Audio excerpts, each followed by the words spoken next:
they got to put points on the board right here, cut into this deficit, create a little bit of momentum because this one's going to get out of hand otherwise. Yeah, there are a lot of offenses out there that might just say, okay, let's just regroup and figure it out. This offense doesn't have time. And the ball comes out. What a disastrous play. And the defense jumps on it, and they get that turnover.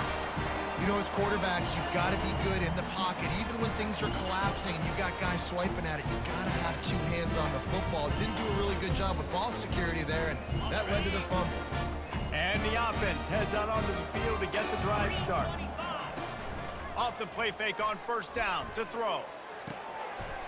A strike downfield. And they'll finally catch up to him, but not before a big chunk of yardage is picked up. The offense calls a timeout to stop the clock.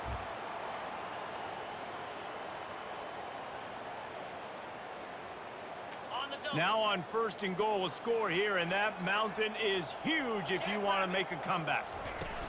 Off the bootleg, wants to toss it. Looking to scramble. And they get to the quarterback and knock him down back at the 16. Just like to see the quarterback have a clock going off in his head, forcing him to get rid of that football. Can't take a sack on first down and goal-to-go situation and move your offense backwards. Defense rose up deep in its own end on that last play. Now a second and long coming. Receiver on the move gets the touch pass. Great penetration by this defense, and they knock him down behind the line, a loss of 1. They've gotten pushed back, but it's still third and goal. Quarterback checking the play. Motion by the back forces the defense to adjust.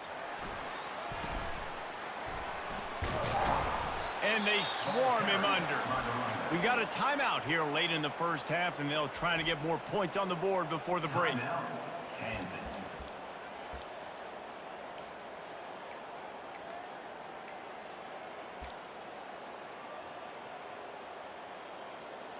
They're going to pass on what would figure to be an easy 3 points and instead go for it on fourth down. Pressure coming. Lets it go to the end zone. And it's caught. Touchdown, Tigers. I don't know exactly what the defensive coverage was, but it certainly wasn't part of the plan to leave him that wide open. Well, I don't think they know what their defensive coverage was either. How do you leave that big guy open down here in the red zone? You know the quarterback loves the big tight ends in this area.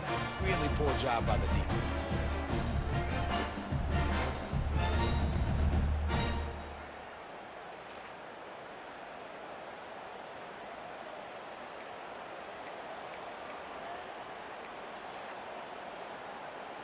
Lining up to add another.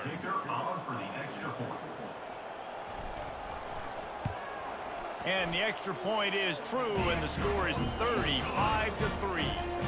A very efficient 5-play scoring drive. And they get it into the end zone with a 6-yard touchdown pass. On the run from inside his 25.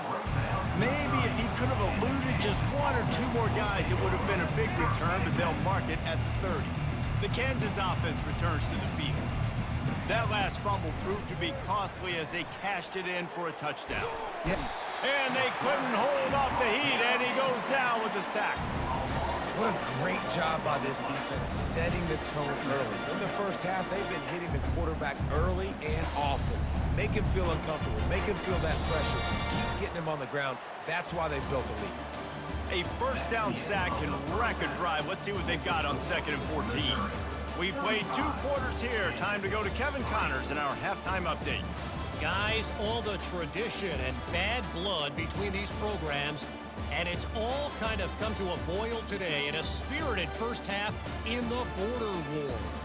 And there is no better place to start this halftime than by reviewing how this wideout has been a one-man wrecking crew.